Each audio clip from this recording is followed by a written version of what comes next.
Seluruh legiun cadangan ke-6 mempersiapkan diri dalam waktu 1 jam, dan semua orang menunggu di lapangan latihan militer.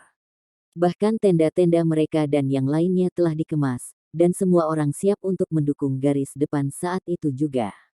Para pengintai mengalir masuk dan keluar dari kamp militer terus-menerus, dan semua orang bisa tahu dari ekspresi cemas dan khawatir bahwa pertempuran itu tidak berjalan dengan baik. Para petugas yang setidaknya komandan batalion dengan cepat dipanggil untuk rapat, sementara Su Yun membawa Huo Yuhao dan Dai Luoli, yang telah menjadi pengawal dadakannya, bersamanya. Su Yun sama sekali tidak memiliki pengalaman di medan perang, dan dia diliputi kecemasan dan kebingungan pada saat seperti ini. Dia bukan hanya seorang komandan batalion, dia juga seorang putri. Perang ini terhubung dengan keselamatan dan keselamatan bangsanya, jadi bagaimana mungkin dia tidak khawatir. Huo Yuhao dan Dai Luoli tiba di tenda komandan korps, tetapi mereka hanya pengawal, jadi mereka hanya bisa menunggu di luar. Huo Yuhao khawatir, tetapi dia tidak menggunakan kekuatan spiritualnya untuk merasakan apa yang terjadi di dalam.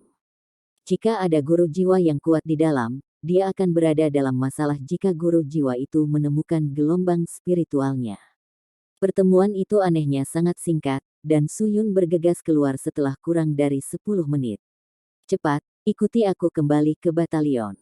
Dia dengan cepat naik ke kudanya ketika dia berbicara, dan kedua pengawalnya hanya bisa berlari ketika mereka mengikuti di belakangnya.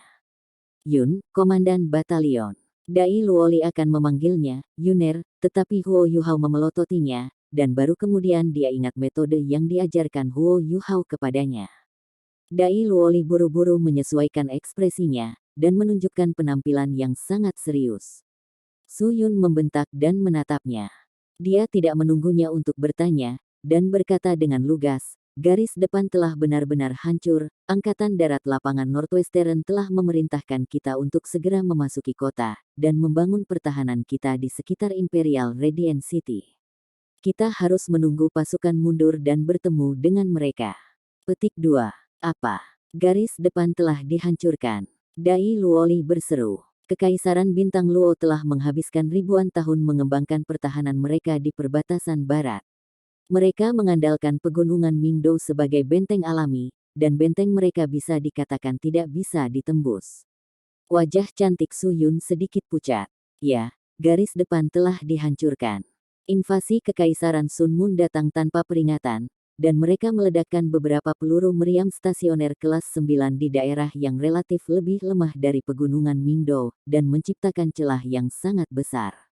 Mereka mengerahkan 4 legiun insinyur jiwa untuk melancarkan serangan terus-menerus terhadap tentara kita. Serangan terus-menerus legiun-legiun insinyur jiwa memaksa pasukan lapangan Northwestern kembali, dan memimpin pasukan besar Kekaisaran Sun Mun untuk mengisi melalui celah di pegunungan. 1 peluru stasioner kelas 9 mendarat di wilayah tengah Angkatan Darat Lapangan Northwestern, dan para prajurit di garis depan mengalami kerugian besar, dengan banyak nyawa melayang dan banyak lagi yang terluka. Kami tidak bisa bertahan lebih lama lagi, jadi kami mundur. Petik 2. Bagaimana dengan ayahku? Dai Luoli bertanya dengan cemas. Su Yun menjawab, Marsal Dai memimpin pasukan lapangan untuk bertahan melawan penjajah dengan kekuatan penuh mereka, tetapi serangan Kekaisaran Sun Mun sangat ganas. Tentara penyerang mereka tidak terlalu besar, tetapi mereka telah memobilisasi 3 dari 5 jari tangan yang melindungi bangsa. Mereka datang terlalu cepat dan terlalu tiba-tiba, dan mereka terlalu destruktif. Petik 2. Huo Yuhao merendahkan suaranya dan bertanya, Komandan Batalion, berapa banyak tentara yang ditempatkan di sepanjang perbatasan barat kita? Su Yun menjawab, tentara lapangan Northwestern adalah pertahanan utama untuk perbatasan barat kita, sementara tentara lapangan barat mendukung mereka. Tentara lapangan Northwestern mengendalikan 11 legiun, sedangkan tentara lapangan barat terdiri dari 8 legiun. Kekuatan tempur kami adalah 80.000 tentara. Selain itu, kami memiliki 200.000 prajurit tambahan, dan total kekuatan kami hampir 400.000. 7 kota berisi pasukan cadangan di belakang perbatasan, dan pasukan cadangan kami memiliki sekitar 200.000 tentara. Petik 2. Huo Yuhao mengerti situasinya saat dia mendengarkannya. Perbatasan barat Kekaisaran Bintang Luo memiliki sekitar 600.000 tentara yang ditempatkan di sana, dan di antara mereka, ada sekitar 300.000 prajurit yang bertarung. Jumlahnya sangat besar. Selain itu, kedua tentara lapangan yang ditempatkan di perbatasan barat tidak diragukan memiliki kekuatan tempur terbesar di seluruh militer, sementara mereka juga memiliki peralatan terbaik. Pada akhirnya, Kekaisaran Bulan Matahari adalah musuh terbesar Kekaisaran Bintang Luo. Setidaknya Suge Divine Crossbow Cannons yang dibeli Star Luo Empire dari Tang Sek telah dipindahkan ke front barat. Dalam keadaan seperti itu, perang tiba-tiba meletus di perbatasan, namun pertahanan Kekaisaran Bintang Luo masih terkoyak. Tentara terkuat Bintang Luo Empire, tentara lapangan Northwestern, telah benar-benar hancur. Tidak sulit membayangkan betapa mengejutkannya pukulan Kekaisaran Sun Moon. Legiun cadangan ke-6 dengan cepat dimobilisasi, dan mereka dengan cepat memasuki Imperial Radiant City, bersama dengan persenjataan mereka. Intel terus mengalir bolak-balik dari Imperial Radiant City dan garis depan. Gerbang kota segera disegel setelah Legiun cadangan ke-4 dan ke-6 memasuki kota, dan semua orang waspada. Banyak tentara dikerahkan untuk melindungi lumbung dan gudang senjata paling penting di kota. Atmosfernya sangat tegang, dan udaranya begitu berat dan padat sehingga seolah-olah bisa meneteskan air. Huo Yuhao dan yang lainnya milik Batalion Ketiga Legiun Cadangan ke-6, yang merupakan bagian dari Divisi ke-7. Mereka diatur di sisi timur kota. Mereka memiliki terlalu banyak rekrut, jadi jika pertempuran mencapai kota, front barat akan menjadi tempat pertama yang diserang. Oleh karena itu, rekrut ditempatkan di dekat sisi timur kota. Su Yun pergi untuk pertemuan lain sebelum dia kembali ke batalion sementara dengan wajah suram, sementara dia mengatur agar Huo Yuhao dan Dai Luoli menunggu di dalam ruangan bersamanya. Bagaimana situasinya, Komandan Batalion? Dai Luoli bertanya dengan cemas. Hal ini terkait erat dengan keselamatan ayahnya, jadi tidak mungkin dia tidak bisa cemas. Wajah Su Yun dipenuhi dengan kekhawatiran dan kecemasan. Situasinya mengerikan. Jumlah yang tewas atau terluka di garis depan masih belum jelas, tetapi kita tahu bahwa White Tiger Duke telah memimpin prajurit pribadinya untuk menutupi bagian belakang sehingga sebagian besar pasukannya dapat mundur dari jangkauan Kekaisaran Sun Moon. Garis depan telah mengalami kerugian besar, sementara tentara lapangan barat telah dipukul dengan serangan destruktif pada saat yang sama. Kekaisaran Sun Moon telah menggunakan cangkang meriam jiwa stasioner kelas 9 yang lain, juga. Perkiraan konservatif kami adalah bahwa Kekaisaran Sun Moon telah menggunakan lebih dari 6 peluru meriam stasioner kelas 9 kali ini. Petik 2. Huo Yuhao menarik napas dingin ketika dia mendengar kata-katanya. Karena dia tahu seberapa kuat cangkang meriam jiwa yang diam, dia bisa mengerti betapa menakutkannya kekuatan penghancur mereka. Wajah Dai Luoli pucat, tetapi tiba-tiba matanya menjadi tegas dan tegas. Aku akan mencari ayahku. Saya pergi, Su Yun. Dengan itu, dia berbalik dan mulai berjalan keluar. Huo Yuhao meraih pundaknya dan dengan tak hati menariknya kembali. Kamu tidak kemana-mana. Tidak ada gunanya bahkan jika Anda pergi, jadi Anda akan tinggal di sini dan tidak melakukan apapun. Apakah Anda berpikir bahwa Anda, penatua jiwa yang bahkan tidak memiliki 4 cincin jiwa, dapat mengubah ombak bahkan jika Anda pergi ke garis depan? Petik 2. Mata Dai Luoli memerah. Aku tidak bisa menunggu di sini. Ayah saya berjuang dengan hidupnya untuk kelangsungan hidup negara kita. Aku adalah putranya, dan bahkan jika aku harus mati, aku akan berdarah dengannya dan mati-matian di medan perang. Kami telah mendaftar di tentara untuk membela negara kami. Saya adalah seorang guru jiwa, jadi apa yang akan saya lakukan jika saya menunggu di sini dengan para anggota baru? Petik 2. Huo Yuhao menamparkan Dai Luoli tepat di wajahnya dan mengirimnya jatuh ke tanah. Dia berkata dengan dingin, niatmu bagus dan kamu sangat berani, tapi itu keberanian yang tidak punya otak. Jadi bagaimana jika Anda seorang guru jiwa? Apakah Anda benar-benar berpikir Anda bisa keluar dari kota ketika gerbang kota tertutup rapat? Atau apakah Anda bermaksud untuk mengekspos identitas Anda sebagai putra Duke Harimau Putih, dan mempermalukan ayah Anda pada saat yang sama? Kamu harus membenci dirimu sendiri karena kamu tidak cukup kuat, dan tidak bisa membantunya di saat seperti ini. Jika Anda memiliki tekad yang memadai, Anda harus menggunakannya pada kultivasi. Imperial Radiant City diposisikan di belakang garis depan, dan sekali mereka tidak dapat bertahan lagi, tentara harus mundur melalui Imperial Radiant City. Lakukan sesuatu yang dapat Anda lakukan dengan kekuatan Anda, dan jauh lebih baik dan lebih berguna daripada membuang hidup Anda seperti itu. Petik 2. Mungkin Dai Luoli terbiasa dipukuli oleh Huo Yuhao, tetapi dia tidak marah karena tamparan ini. Dia bangkit kembali, ekspresinya muram dan keras, tetapi dia tidak mengatakan apa-apa. Su Yun duduk di kursi di samping. Matanya berserakan, dan dia berada di samping dirinya dengan panik. Menghadapi perang habis-habisan dalam skala seperti itu, putri kecil itu benar-benar tersesat karena khawatir dan panik. Huo Yuhao melirik langit di luar. Dia merendahkan suaranya dan berkata, "Kalian berdua, tetap di sini dan berkultivasi. Saya akan melihat garis depan, dan membawa intel langsung kembali kepada kalian." Petik 2. Kamu akan pergi. Dai Luoli dan Su Yun menatapnya pada saat bersamaan.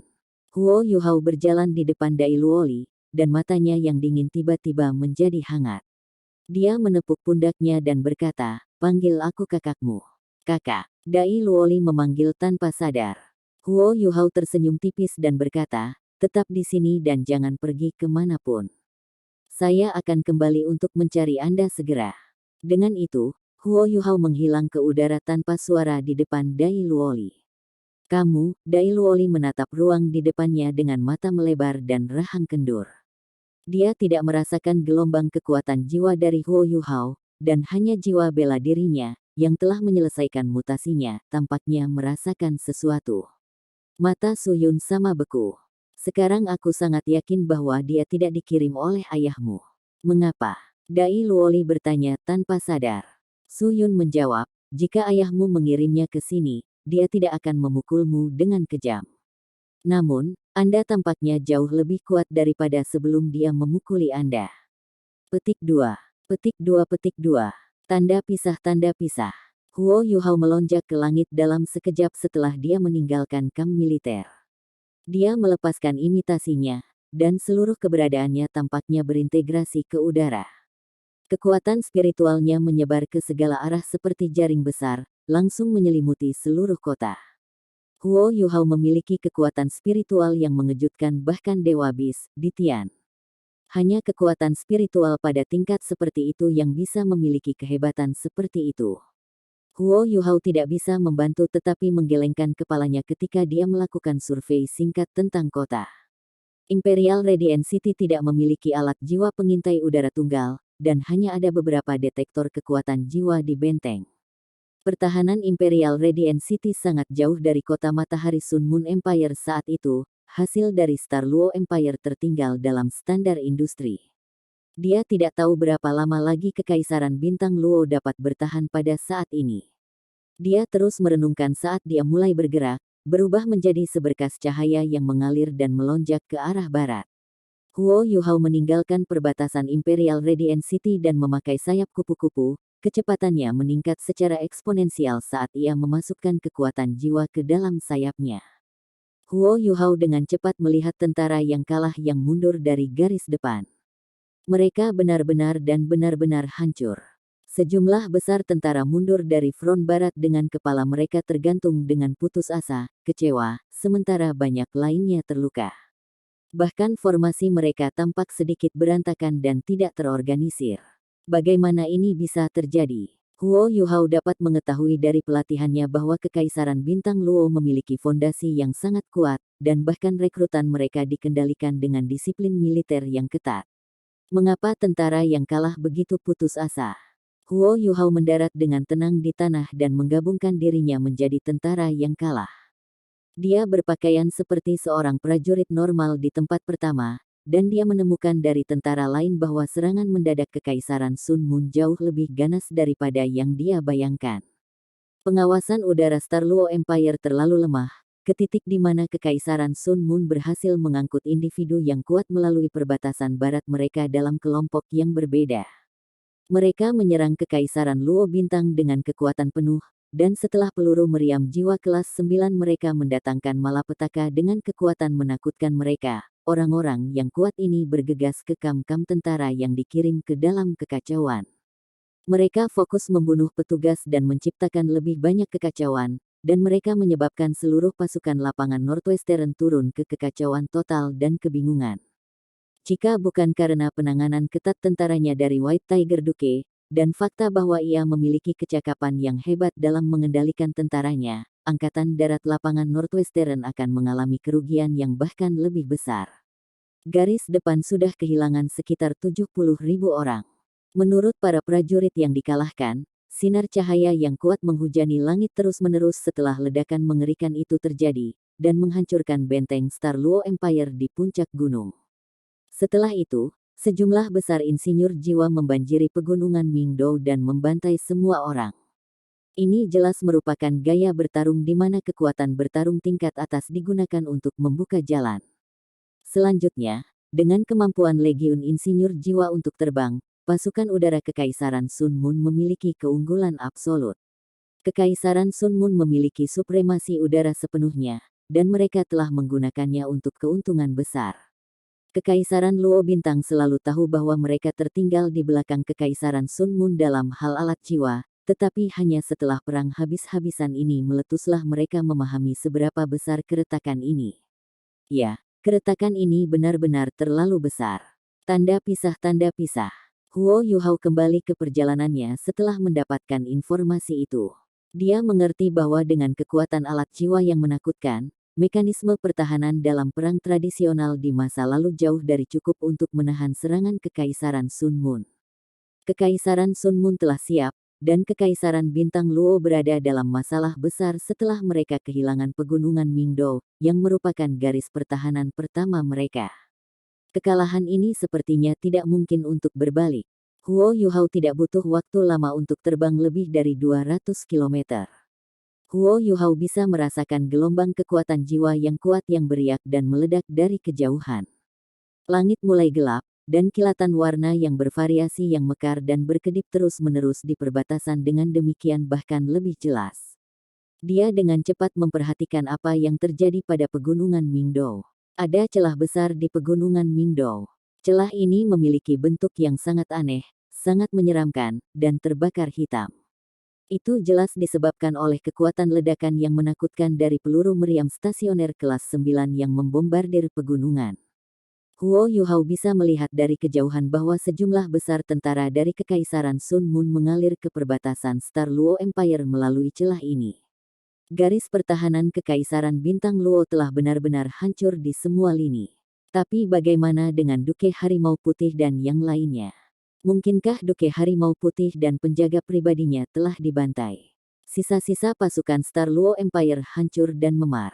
Surveillance udara dan alat-alat jiwa pengintai darat yang lebat menghiasi langit sekitar 10 km jauhnya, sementara bagian depan alat jiwa dan posisi yang dibangun oleh para insinyur jiwa secara bertahap mulai terbentuk di tanah.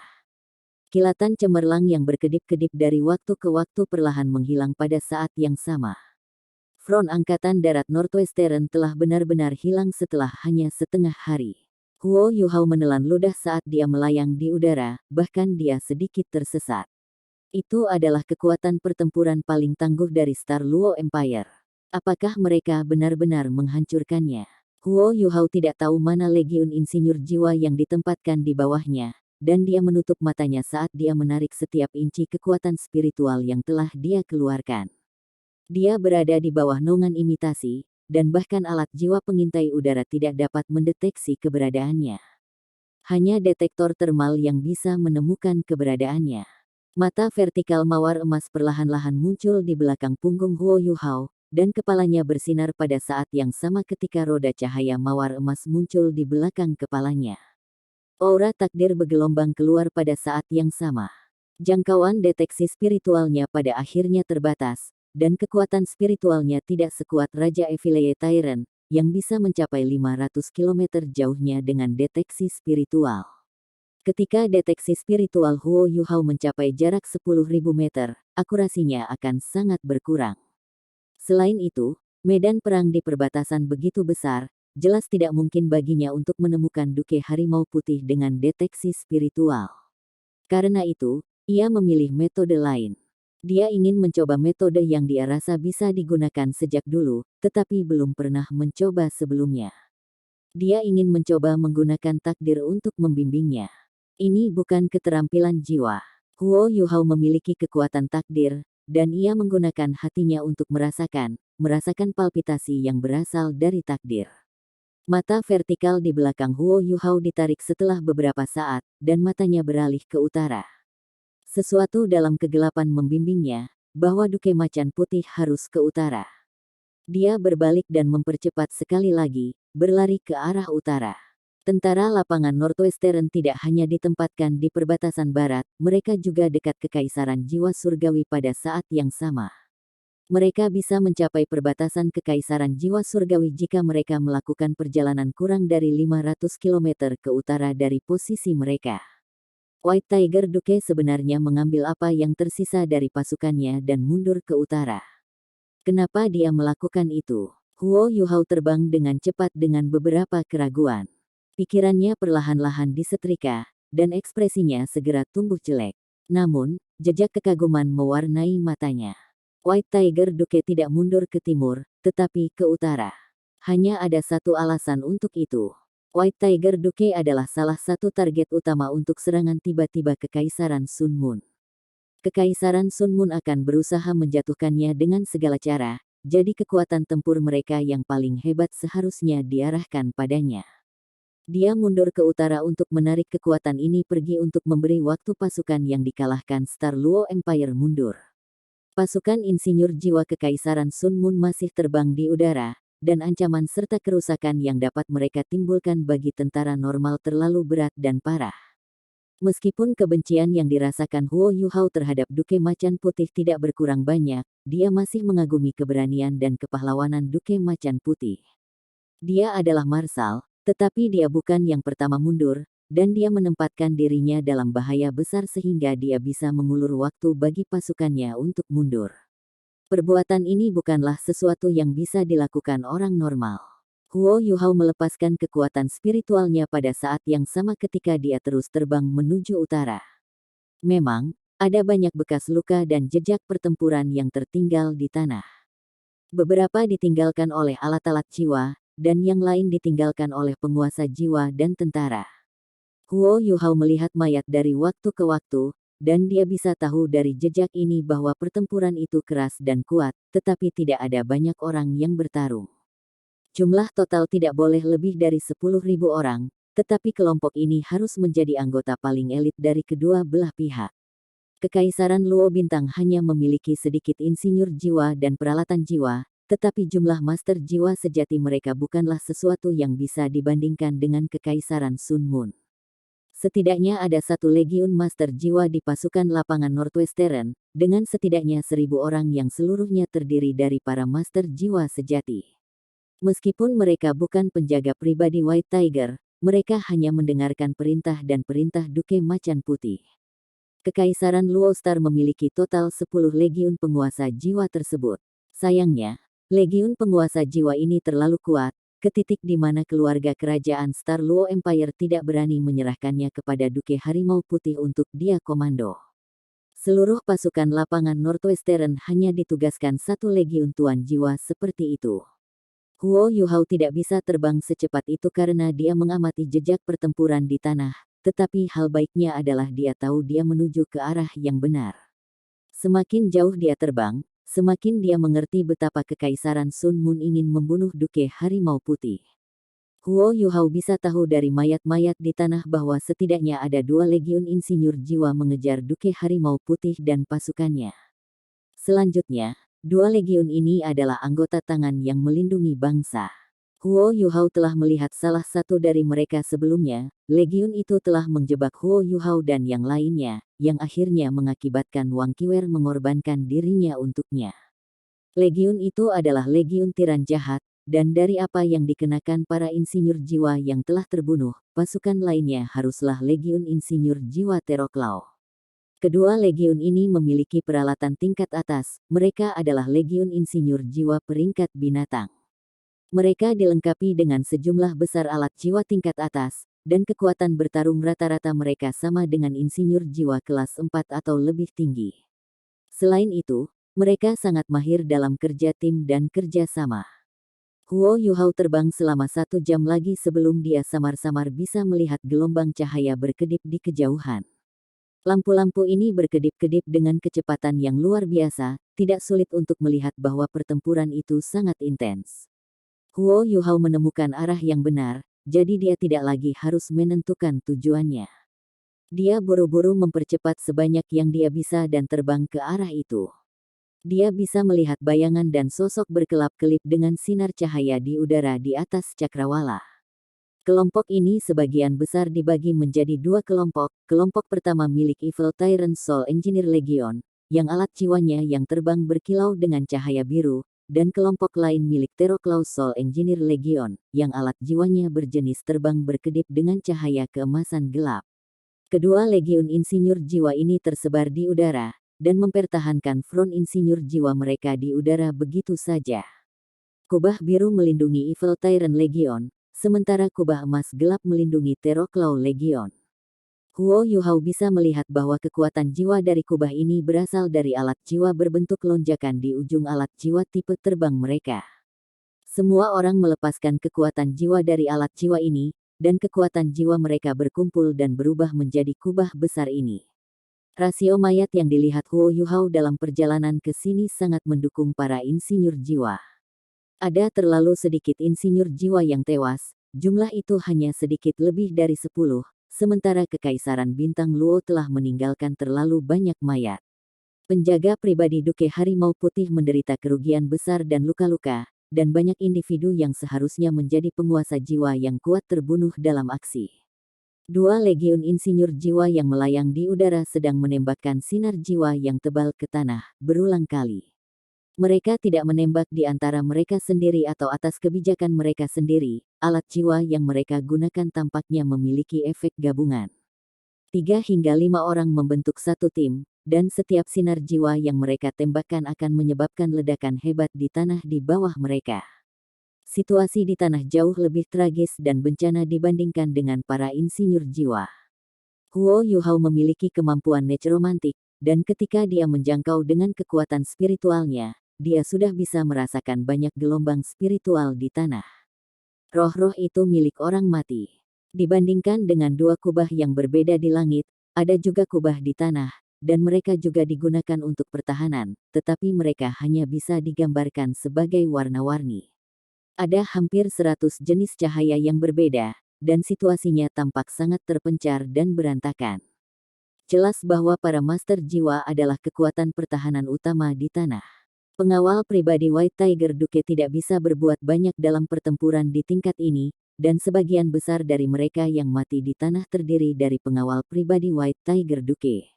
Ada 7 atau 8 orang melayang di antara 2 legiun insinyur jiwa di langit. Orang-orang ini tidak melepaskan serangan, dan hanya menonton medan perang dengan dingin. Mereka berada di dalam penghalang pelindung, tetapi Huo Yuhao masih bisa merasakan betapa kuat dan menakutkannya orang-orang ini. Huo Yuhao telah melihat mereka bertiga sebelumnya. Mereka adalah juri untuk turnamen insinyur jiwa elit kota Redien di kota Redien Kekaisaran Sun Moon, dan orang yang paling dikenalnya adalah pemimpin kelompok ini. Bukankah dia Starsky Douluo, Ye Yulin, yang telah memberinya jarum ilahi Sun Moon saat itu? Pada saat ini, jarum ilahi kelas 9 Sun Moon melayang di atas kepalanya. Selain itu, tidak hanya ada 1, ada 2. Huo Yuhao tidak perlu meminta untuk menebak secara samar bahwa penampilan Starsky Douluo di sini mungkin ada hubungannya dengan jarum ilahi Sun Moon yang telah dia berikan kepada White Tiger Duke saat itu. Pada saat ini, salah satu dari 2 jarum ilahi Sun Moon di atas kepalanya kemungkinan adalah yang diberikan Huo Yuhao kepada Dai Hao saat itu. Orang-orang yang tangguh ini, yang merupakan beberapa insinyur jiwa terkuat di Kekaisaran Sun Moon, tidak diragukan lagi menahan benteng di sini sehingga mereka dapat menghilangkan segala perlawanan yang ada di tanah. Huo Yuhao menarik napas dalam-dalam, dan menenangkan diri dan menenangkan dirinya sebanyak yang dia bisa. Meskipun dia jauh lebih kuat dari dia terakhir kali, kekuatannya masih terlalu kecil dan lemah di medan perang seperti ini. Huo Yuhao adalah satu-satunya produk jadi dari Ultimate Soldier Plan, dan dia tahu bahwa dia harus menggunakan setiap sumber daya yang dia bisa untuk membalikkan keadaan, dan sumber daya itu tidak hanya terdiri dari kekuatan dan kemampuan.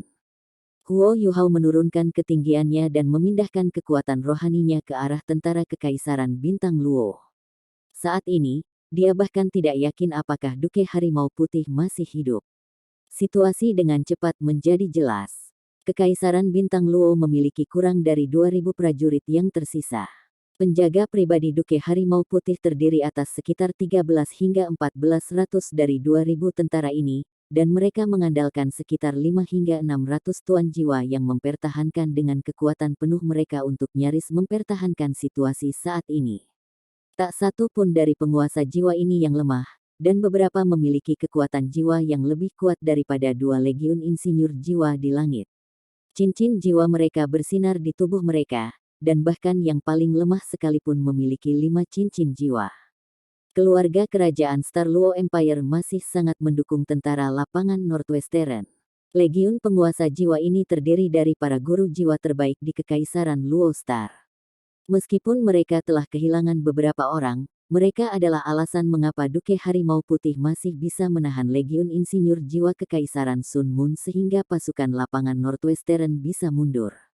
Namun, wajah tuan jiwa ini dipenuhi dengan kelelahan, dan semua orang mengenakan ekspresi serius dan serius. Tak satu pun dari mereka akan takut pada insinyur jiwa di langit jika mereka 1 lawan 1, dan bahkan ada 4 titel Douluo di antara para penguasa jiwa ini. White Tiger Duke masih berada di antara kelompok ini, tetapi dia tampak seperti berada dalam kondisi buruk, separuh tubuhnya hangus hitam, dan dia menopang dirinya sendiri dengan pisau sepanjang 1 yard saat dia memimpin pertempuran. Dia menderita luka parah.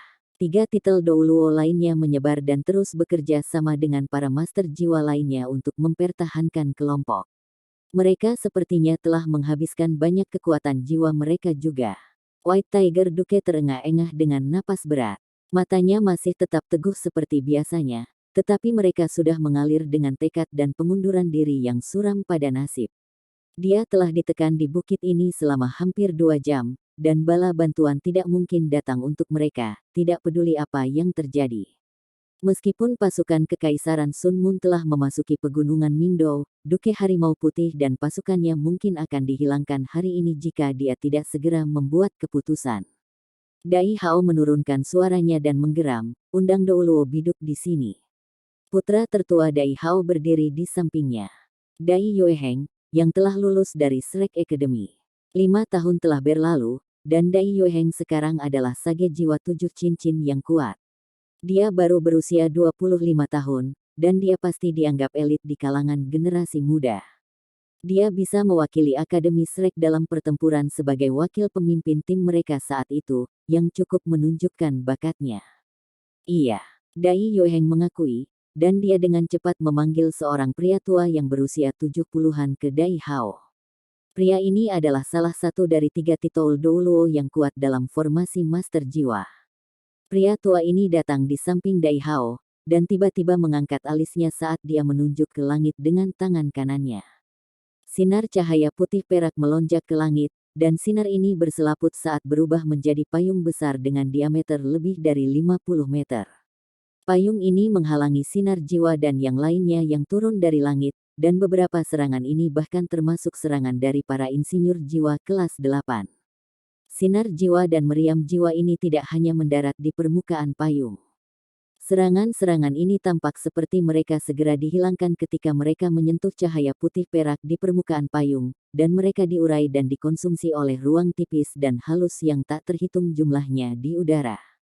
Karena itu, tidak ada ledakan yang terdengar. Pria tua ini adalah Komandan Legion Master Jiwa pertama Star Luo Empire, Biduk Douluo, Xuanji. Dia adalah salah satu dari judul Douluo yang milik generasi yang lebih tua di dalam Kekaisaran Bintang Luo, dan nama aslinya telah lama dilupakan, jadi dia selalu dipanggil Xuanji. Kekuatan jiwanya berdiri di peringkat 94, dan arwahnya adalah payung biduk.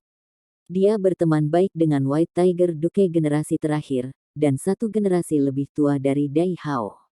White Tiger Duke generasi sebelumnya memohon kepadanya untuk melindungi garis keturunan White Tiger, dan dia adalah salah satu kekuatan inti terkuat di kamp White Tiger Duke. Bangsawan tinggi. Wajah Biduk Douluo tampak agak pucat saat dia memblokir serangan yang menghujani langit.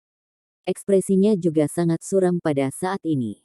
Kekaisaran Sun Moon jelas telah merencanakan serangan mendadak mereka untuk waktu yang lama, dan keganasan serangan mereka melebihi harapan semua orang. Kekaisaran Sun Moon tidak mengirim pasukan mereka dengan cepat ke Kekaisaran Bintang Luo.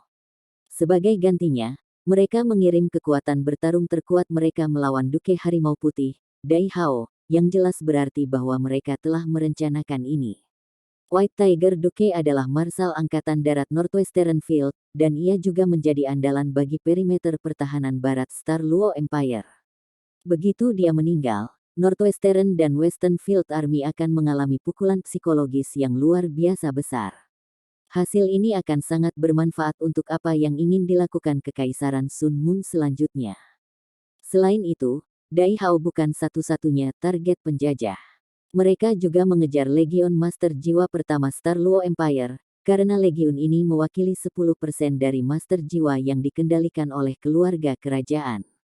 Master Jiwa lebih rendah daripada Insinyur Jiwa di medan perang jika Legion bertarung melawan Legion, tetapi jika Tuan Jiwa ini digunakan atau dikerahkan dengan cara lain, dampak dan kekuatan mereka akan sebanding dengan Legion Insinyur Jiwa. Legion Master Jiwa pertama juga merupakan legion terkuat secara keseluruhan di antara 10 Legion Master Jiwa Agung Star Luo Empire. Dari pemboman yang tiba-tiba dari meriam-meriam stasioner kelas 9 itu sampai sekarang, Legion Jiwa Pertempuran pertama telah kehilangan sekitar sepertiga dari para penganut jiwa mereka. Harga yang menyakitkan ini dibayarkan sebagai imbalan atas kesempatan bagi sisa-sisa tentara lapangan Northwestern untuk mundur. Biduk Douluo telah meminta Duke Harimau Putih untuk memimpin pasukannya mundur sejak lama, tetapi Dai Hao bersikeras sebaliknya. Dia memimpin pengawal pribadinya untuk menutupi bagian belakang, dan bekerja sama dengan Legiun Jiwa Guru pertama dari Big Dipper Douluo. Jika dia tidak melakukan itu, Legion Master Jiwa pertama mungkin akan dihancurkan sekarang.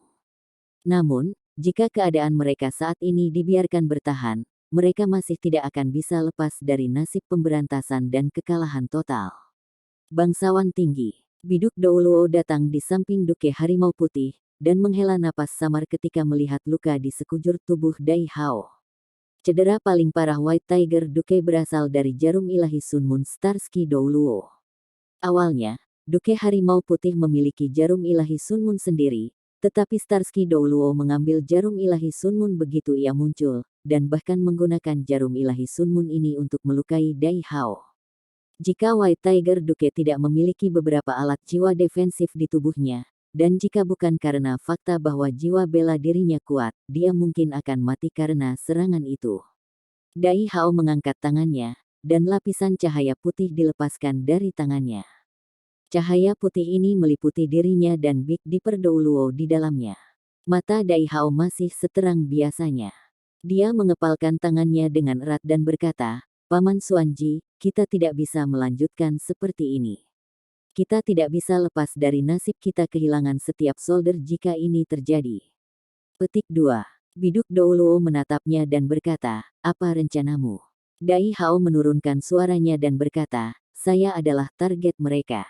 Setelah beberapa saat, saya akan memerintahkan penjaga pribadi saya untuk menyerbu dan menyebar ke segala arah untuk menciptakan ilusi yang ingin saya keluarkan. Saya akan lari sendiri ke utara untuk menarik perhatian musuh. Anda akan mengambil Legion Master Jiwa pertama dan menerobos ke arah tenggara. Berlari sejauh yang Anda bisa, dan pertahankan sebanyak mungkin nyawa dan kekuatan. Pertahankan kekuatan Anda agar kami dapat membalas di masa depan." Petik 2. Tidak. Ekspresi Biduk Douluo berubah secara drastis saat dia membalas dengan marah, "Omong kosong apa yang kamu ucapkan? Ayahmu telah memberiku tugas untuk melindungi garis keturunan Harimau Putih. Bagaimana saya bisa meninggalkan Anda dan melarikan diri? Jika saya melakukan itu, bagaimana saya bisa menghadapi ayahmu di akhirat?" Petik 2. Dai Hao berkata dengan tenang, "Paman Xuanji, sekarang bukan saatnya untuk berbicara tentang sentimen. Keputusan saya untuk masa depan kekaisaran saya. Tidak ada artinya jika semua orang mati dalam pertempuran di sini hari ini, dan saat ini, tidak ada cara kita dapat menangani kerusakan yang mungkin atau efektif terhadap orang-orang di langit. Pembentukan alat jiwa defensif kolektif mereka terlalu kuat, dan bahkan transenden Douluo mungkin tidak bisa menerobos. Anda harus pergi, dan Anda akan mengambil Yue Heng. Dia akan mengambil alih sebagai Duke Harimau Putih setelah kematianku. Waktu adalah esensi, Paman Xuanji, jadi Anda harus mendengarkan saya. Hanya aku yang akan tetap menarik perhatian mereka dan menciptakan kesempatan bagi kalian untuk bertahan hidup. Tidak akan mudah bagi mereka untuk membunuhku juga, dan aku akan mencoba yang terbaik untuk bertahan hidup selama ada kesempatan. Kita tidak bisa melepaskan kekuatan penuh kita jika kita tetap bersama. Petik 2. Dada biduk Douluo membusung keluar masuk. Dia mengerti dalam hatinya bahwa solusi White Tiger Duke adalah yang terbaik untuk saat ini. Tapi bagaimana dia bisa meninggalkan Dai Hao ketika dia menyaksikan Dai Hao tumbuh sejak dia masih kecil? Paman Xuanji, silakan bergerak sementara semua orang masih memiliki kekuatan jiwa. Rencananya telah diputuskan, dan aku akan dengan mudah menyerahkan Yue Heng kepadamu. Petik 2. Dia menghilangkan penghalang keras yang baru saja dia lepaskan saat berbicara. Dia berbalik ke Dai Yue Heng di samping saat dia menurunkan suaranya dan berkata, kamu akan mengikuti kakek Xuanji, dan kita akan pecah dalam dua kelompok yang berbeda. Anda akan mendengarkan perintah kakek Xuanji setelah keluar. Apakah kamu mengerti? Dai Yue Heng ragu-ragu sejenak dan bertanya, bagaimana denganmu, ayah? Dai Hao bergumam dengan dingin, aku akan keluar dari arah lain. Hanya dengan cara ini kita memiliki peluang lebih tinggi untuk keluar. Pergi, terserah kamu sekarang, Paman Xuanji. Petik 2. Biduk Douluo menghela nafas panjang saat dia menatap tekad yang dalam dan tekad di mata Dai Hao. Dia meraih Dai Yue Heng saat dia berbalik dan pergi.